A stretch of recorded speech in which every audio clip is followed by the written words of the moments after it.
अक्सर हम उन्हीं प्रीतियों को बार बार अपने कर्मों के द्वारा दोहराते हैं जो पहले से ही हमारे दिल और दिमाग में बैठी होती हैं। कभी कभी एक सज्जन के वेशभूषा में तो हम दिखते हैं, लेकिन हमारे द्वारा होने वाला व्यवहार तो दुर्जन का ही होता है। हमारे व्यवहारों में अकरात्मकता की झलक दिखने लगती है। कभी कभी हम कोई अच्छी भी बात सामने वाले से करते हैं तो सामने वाला उसका प्रत्युत्तर अपने क्रोध ही स्वभाव के द्वारा देता है। यह झलक हमें हैरान कर देती है और हम यह सोचने लग जाते हैं कि आखिर हमने सामने वाले से ऐसा क्या कह दिया। हमने तो कोई अच्छी बात ही कही थी, इसमें तो कुछ क्रोध और नाराज होने वाली बात ही नहीं है। और सामने से मिला हुआ केवल एक शब्दों के कारण हमारे अंदर अनेक प्रश्नवाचक वाक्यों का जन्म हो जाता है। इसका केवल एक ही कारण है कि उस क्षण हम यह जानने और समझने में असमर्थ होते हैं कि सामने वाले के दिल और दिमाग में पहले से क्या बैठा हुआ है। ऐसा क्यों होता है कि जिस आदमी को सुख देने का प्रयास किया जाए वही आदमी हमें दुख देने का प्रयास करता है। मान देने वाले से अपमान क्यों मिलता है। सद्व्यवहार से दुर्व्यवहार की अपेक्षा कैसे की जा सकती है। वर्षों पुरानी बात है, एक राजा हुआ करते थे। उनका एक ही पुत्र था। कहा जाता है कि जिसका एक ही पुत्र हो वह तो अधिकतर चंचल और शैतानी प्रवृत्ति के ही होते हैं। हमेशा कुछ न कुछ उटपटांग काम करते ही रहते हैं। राजा ने अपने पराक्रम के बल पे कई राज्यों को अपने अधीन कर लिया था। राजा का दिमाग हमेशा इन बातों में उलझा रहता था कि कैसे इस राज्य की सीमा को अधिक से अधिक बढ़ा लिया जाए। जब राजा एक पिता के व्यतीत में होते थे तो अपने पुत्र की बड़ी से बड़ी गलतियों को भी माफ कर देते थे और उससे प्रेम करते थे। लेकिन ऐसा क्षण बहुत कम ही होता था। अधिकतर समय राजा तो एक राजा के ही व्यतीत्व में होते थे और ऐसी स्थिति में अपने पुत्र की छोटी छोटी गलतियों पर भी अत्यधिक क्रोधित होते थे और डांट फटकार लगाते थे। छोटे से बच्चे का हृदय तो बहुत ही कोमल होता है। वह प्रेम की भाषा को तो आसानी से समझ लेता है, लेकिन क्रोध और डांट फटकार को तो वह नहीं समझ पाता है। लेकिन बच्चों का स्वभाव इतना कोमल होता है कि वह किसी भी बात को जल्दी ही भूल जाते हैं। बच्चे और बड़ों में यही तो फर्क होता है कि बच्चे कोई चीज याद नहीं रख पाते हैं और बड़े कोई चीज भूल नहीं पाते हैं। एक दिन राजा का वह छोटा सा पुत्र चंचलता में कुछ ऐसी शैतानी कर दिया। जिस वक्त राजा किसी बड़े मुद्दे पर विचार कर रहे थे उस वक्त राजा पूर्ण रूप से राजा के व्यतीत्व में थे। राजा को अत्यंत क्रोध आया और अपने बच्चे को जोर से डांट लगाई। राजा ने कहा कि इसी वक्त तुम महल से बाहर भाग जाओ, और बच्चा मायूस होकर महल से बाहर चला गया। वह राजा के उपवन में एक पेड़ के नीचे काफी देर तक बैठा हुआ था। अक्सर वह राजा की डांट फटकार को तो भूल जाया करता था, लेकिन इस बार की डांट उस छोटे से बालक को बड़ा अजीब सी लग रही थी। जब शाम ढलने लगी तो राजा का मंत्री उस बालक को खोजने गया। किसी ने कहा कि वह बालक उपवन में बैठा था। जब मंत्री उस उपवन में जाकर देखता है तो बालक तो वहाँ है ही नहीं। यह बात मंत्री राजा से जाकर बताता है। राजा साहब कहते हैं कि शैतान बालक है, कहीं न कहीं निकला होगा, जाएगा कहाँ, देर सवेर तो आ ही जाएगा। लेकिन वह बालक बहुत दूर जा चुका था। जहाँ शाम होती थी वहीं किसी गांव में ठहर जाता था। पहले तो वह लोगों से कहता था कि मैं तो राजा का पुत्र हूँ, मुझे भोजन दे दो। लेकिन लोग उसका मजाक उड़ाते थे कि राजा का पुत्र हो तो भिक्षा क्यों मांग रहे हो। यह बात सुनकर के लड़का मौन हो जाता था और सर झुका लेता था। बाद में उस बच्चे पर दया आने के कारण लोग उसे भोजन दे देते थे और सोने की जगह भी देते थे। जैसे ही सुबह होता था वहां से उठकर वो चला जाता था और आगे बढ़ जाता था। उस छोटे से बच्चे के मन में राज दरबार और अपने पिता के प्रति बहुत घृणा होने लगी थी और इसी वजह से वह राज दरबार से बहुत दूर हो जाना चाहता था। राजा के पुत्र के नाम पर लोग इतना मजाक उड़ाते थे कि अब तो वह राजा का पुत्र भी नहीं कह पाता था। भिक्षा मांग कर जीना उसकी जीवन शैली बन चुकी थी और इसी जीवन शैली में वह धीरे धीरे जवान हो गया। अब तो यह पूर्ण रूप से भूल चुका था कि वह एक राजा का पुत्र है। उस समय केवल इतना ही याद था कि वह एक भिखारी है और उसका काम है केवल भिक्षा मांग कर जीवन यापन करना। जब राजा का छोटा सा पुत्र घर से बाहर निकल जाता है तो राजा को कुछ दिन तक तो उसकी चिंता नहीं होती है, लेकिन जैसे जैसे समय बीतने लगा राजा की अवस्था ढलने लगी। अब राजा को चिंता सताने लगी, क्योंकि उसका तो केवल एक ही पुत्र था। अब राजा के मन में सबसे बड़ा उस वक्त यह प्रश्न था कि उस राज्य का उत्तराधिकारी कौन बनेगा और बुढ़ापे में उसकी देखरेख कौन करेगा। उस राज्य के कई सीमावर्ती क्षेत्र वाले राज्य अपने आप को स्वतंत्र घोषित कर लिए थे, क्योंकि वह जान चुके थे कि राजा का पुत्र नहीं रहा और राजा भी अब पहले जैसे जवान नहीं रहे, और इसीलिए राजा को अब और भी चिंता होने लगी। उधर राजा का पुत्र, जिसको राजकुमार बनना चाहिए था, एक भिखारी बनकर भीख मांग रहा था और अपने पुराने अस्तित्व को भूलकर वह भिखारी के अस्तित्व में आ गया था। एक दिन भिक्षा मांगते मांगते वह भिखारी अपने ही राज्य में पहुंच गया।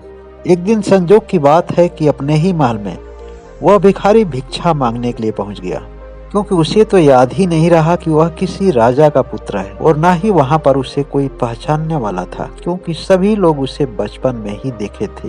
अब तो वह जवान हो चुका था। वह भिखारी राज दरबार के बाहर खड़ा होकर भिक्षा मांग रहा था और आवाज लगा रहा था, मुझे भिक्षा दे दो, मुझे भिक्षा चाहिए, मुझे भिक्षा दे दो। उस भिखारी की आवाज की तरफ किसी का भी ध्यान नहीं था, लेकिन राजा को न जाने क्यों ऐसा लगा कि यह आवाज कोई जानी पहचानी है, और राजा ने एक झरोखे से बाहर उस भिखारी को देखा तो उस जवान भिखारी के चेहरे में उसके बच्चे की झलक नजर आ रही थी। राजा ने अपने महामंत्री को यह आदेश दिया कि जो भिखारी बाहर खड़ा होकर भिक्षा मांग रहा है, उसे तुरंत मेरे पास लाओ। उस राजा का महामंत्री हाथ का इशारा देकर उस भिखारी को अपने पास बुलाया। यह देख भिखारी के मन में भय उत्पन्न हुआ। जब भिखारी आगे नहीं आया तो मंत्री तेजी से उसके तरफ बढ़ने लगा। यह देख भिखारी और भी भयभीत हो गया। उसे लगा कि हमसे कोई गलती हो गई है, और भिखारी वहां से भागने लगा। और जब मंत्री ने देखा कि भिखारी भाग रहा है तो उसे पकड़ने के लिए वह पीछे पीछे दौड़ा। और जब भिखारी ने देखा कि मंत्री मेरे पीछे आ रहा है तो भिखारी और भी तेज भागने लगा, और इतनी तेज रफ्तार में दौड़ा कि वह बहुत दूर निकल गया, और अंततः महामंत्री उसे पकड़ नहीं पाया। मंत्री राजा से आकर कहा कि उसे पकड़ने में हम लोग असफल रहे। दूर जाते हुए देख उसे हमने छोड़ दिया। भला एक भिखारी के पीछे इतनी मेहनत करने की क्या आवश्यकता है?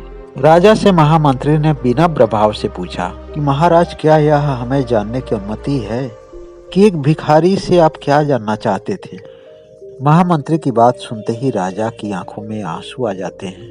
राजा कहते हैं, वह भिखारी नहीं था मंत्री, वह तो मेरा पुत्र था। महामंत्री ने कहा, महाराज आप कैसे जान गए कि वह आपका पुत्र था? तब राजा ने कहा कि मंत्री, एक राजा जरूर धोखा खा सकता है, लेकिन एक पिता के कान अपने बच्चे की आवाज सुनने में कभी धोखा नहीं खा सकते हैं।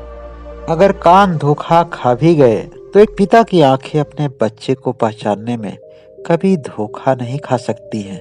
जिसकी मुझे बरसों से तलाश थी वह दिखा भी तो मिल नहीं सका। महामंत्री ने कहा कि महाराज, अगर आपको अपने आप पर इतना ही भरोसा है तो मैं आपसे इस बात का वादा करता हूँ कि आपका पुत्र कहीं भी होगा तो मैं उसे खोज कर जरूर लाऊंगा।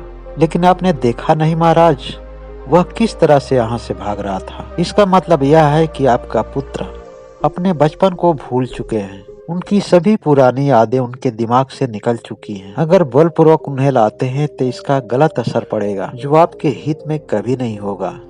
इसके लिए तो कोई न कोई नई तरकीब ही खोजना पड़ेगा। आप निश्चिंत रहिए महाराज, मैं कोई न कोई रास्ता जरूर निकाल लूंगा। जो सिपाही उस भिखारी को देख चुके थे, महामंत्री उन सभी को अपने साथ लेकर उसे खोजने के लिए एक सामान्य वेशभूषा में निकल जाते हैं। कई दिनों तक खोजने के पश्चात वह भिखारी एक गांव में भिक्षा मांगते हुए मिलता है। महामंत्री उस भिखारी के सामने जाते हैं और कहते हैं कि हे भाई, आप तो अच्छे खासे नौजवान हैं, आप तो काम भी कर सकते हैं। इस अवस्था में भला भिक्षा मांगने की क्या जरूरत है? वह भिखारी कहता है कि मेरे जैसे आदमी को काम कौन देगा, मैं तो ठहरा एक भिखारी आदमी। महामंत्री कहते हैं कि आप भिखारी से पहले एक इंसान हैं और मैं सभी इंसानों की कद्र करता हूँ। अगर मैं आपको कोई काम दिलाऊं तो क्या आप करने के लिए राजी हैं? भिखारी पूछता है कि काम क्या है, पहले काम तो जाने। महामंत्री कहता है कि मैं एक राजमहल में कर्मचारी हूँ, अगर राजा से कहकर के आपको द्वारपाल बनवा दूं तो आप काम करेंगे? यह तो बहुत ही आसान काम है, मुझे उम्मीद है आप जरूर करेंगे। भिखारी महामंत्री की बात मान लेता है। तब महामंत्री उसे अपने साथ लेकर राजमहल में पहुंचता है। महामंत्री राजा से अपनी पूरी योजना बताता है। वह कहता है कि यह केवल राज रहना चाहिए कि आपका वह पुत्र है, अन्यथा वह कभी भी भाग सकता है, क्योंकि वह इस बात को स्वीकार नहीं करेगा कि वह आपका पुत्र है। वह उसे जल्दसाजी समझ बैठेगा। इस तरह से वह भिखारी उस दिन के बाद से द्वारपाल बन जाता है। द्वारपाल नाम का संबोधन उसे बड़ा अच्छा लगता है। कुछ ही दिन बीतने के पश्चात महामंत्री उस द्वारपाल से कहता है कि राजा तुम्हारे कार्यों से बहुत ही प्रसन्नचित है और तुम्हें माली के पद पर नियुक्त किया जाता है। उस दिन से वह माली का काम करने लगता है, लेकिन कुछ ही दिनों के बाद महामंत्री उस माली से मिलता है और कहता है कि राजा तुम पर बहुत खुश हैं और अब तुम्हें वह मंत्री के रूप में नियुक्त करते हैं। यह बात सुनकर के माली बहुत खुश होता है और एक दिन वह एक अच्छा महामंत्री के रूप में अपने आप को साबित करता है। एक राजा के पुत्र होने के कारण उसके अंदर तो सभी पहले से ही गुण विद्यमान है। उसका पहला स्वरूप तो अवचेतन मन में पहले से ही सुरक्षित है। राजा मंत्री के कामों से खुश होकर के यह घोषणा करते हैं कि उसे राजा अपना अंगरक्षक बनाएंगे और इस तरह से वह राजा के बहुत ही करीब आ जाता है और उनके सभी सुख और दुख को समझने लगता है। राजा एक दिन अपने अंगरक्षक पुत्र से कहते हैं, एक राजा के अंदर जितने भी गुण होने चाहिए वह सब तुम्हारे अंदर विद्यमान है। मैं चाहता हूँ कि इस राज्य को तुम्हारे जैसे उत्तराधिकारी मिले, इसलिए मैं तुम्हें एक राजा के पद पर नियुक्त करना चाहता हूँ। यह सुन करके वह अंगरक्षक हैरान हो जाता है। वह राजा से पूछता है कि आपको मुझ पर इतना क्यों भरोसा है जितना एक पुत्र पर होता है। यह बात सुनते ही राजा इमोशनल हो जाता है और अपने छुपे हुए रहस्य को खोलना पड़ता है। राजा कहता है कि अगर विश्वास एक पिता को अपने पुत्र पर नहीं होगा तो किस पर होगा, क्योंकि तुम हमारे इकलौते पुत्र हो। राजा का पुत्र पूछता है कि अगर वास्तव में मैं आपका पुत्र हूँ तो मुझे द्वारपाल क्यों बनाया गया। राजा कहते हैं कि हे पुत्र, जब मैं तुम्हें भिक्षा मांगते हुए देखा था उसी समय तुम्हें अपने गले से लगाना चाहता था, उसी समय मैं तुम्हें अपने दिल से लगाना चाहता था। मैं तुम्हें लेने के लिए ही तो महामंत्री को भेजा था, लेकिन तुम वहां से भाग गए थे। महामंत्री को इस बात का डर था कि अगर तुमसे कहीं हकीकत बता दिया गया तो इस सत्य कहानी को कहीं धोखा मानकर हमसे कहीं और दूर मत निकल जाओ। इसलिए महामंत्री ने एक योजना बनाई ताकि धीरे धीरे मैं तुम्हें अपने करीब ला सकूं और अपने सत्य को तुमसे बता सकूं। इस बात को इस महल के सभी लोग जानते हैं, तुम्हें छोड़कर। एक गलत समय का दौर था जब तुम हमसे बिछड़ गए थे। जब मैं उस समय को देखता हूँ तो आत्मग्लानि में डूब जाता हूँ। इतना सुनते ही वह अपने पिता के गले से लग जाता है और इस तरह से उस राजकुमार का राज्याभिषेक किया जाता है और उन्हें राजा के रूप में नियुक्त किया जाता है। राजा घोषणा करते हैं कि आज के बाद सारा कार्यभार आपके नए राजा देखेंगे। राजकुमार राजा तो बन गए, लेकिन अभी भी आंतरिक रूप से उनकी कुछ आदतें भिखारियों वाली थी जो उनके अवचेतन मन में पड़ी हुई थी। राजकुमार दिन में एक कुशल राजा थे और अपने सभी कार्यों को अच्छी तरह से निभा भी रहे थे, लेकिन जब राजकुमार सो जाते थे तो सोने में वह भिक्षा मांगते थे। मुझे भिक्षा दे दो, मैं भिक्षा के लिए खड़ा हूँ, मुझे भिक्षा चाहिए। सोने के पश्चात उनके मुख से ऐसी ही आवाजें निकलती थी।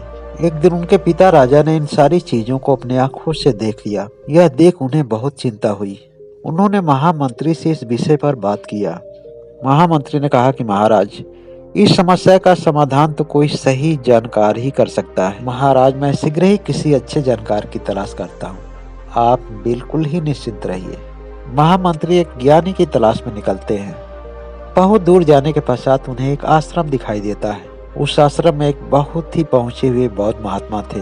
महामंत्री महात्मा के पास जाते हैं और प्रणाम करते हुए कहते हैं कि हे गुरुवर, महाराज ने यह संदेश भेजा है कि एक दिन आप अपने स्वागत सत्कार के लिए उन्हें अवसर प्रदान करें। महामंत्री का आग्रह स्वीकार करते हुए महात्मा महाराज के पास राज दरबार में पहुंचते हैं। महात्मा जी को उस राज दरबार में उचित स्थान देकर उनका सेवा सत्कार किया जाता है। महाराज ने अपने लड़के की समस्या को महात्मा के पास रखते हैं। उसी समय उनका लड़का, जिसे राजा घोषित किया गया था, वह भी वहां आ पहुंचता है। राजकुमार महात्मा का पैर स्पर्श करते हुए उन्हें प्रणाम करता है। महात्मा अपने अंतर्ज्ञान के माध्यम से उस राजकुमार के अतीत के बारे में समझ जाते हैं। वह बताते हैं कि इसके अवचेतन मन में इस नए स्वरूप की गहरी छाप है, जिसको मिटाना बहुत आसान काम नहीं है, लेकिन एक रास्ता है जिससे इसे मिटाना बहुत आसान हो सकता है। कुछ दिन तक इन्हें हमारे आश्रम में रहना पड़ेगा।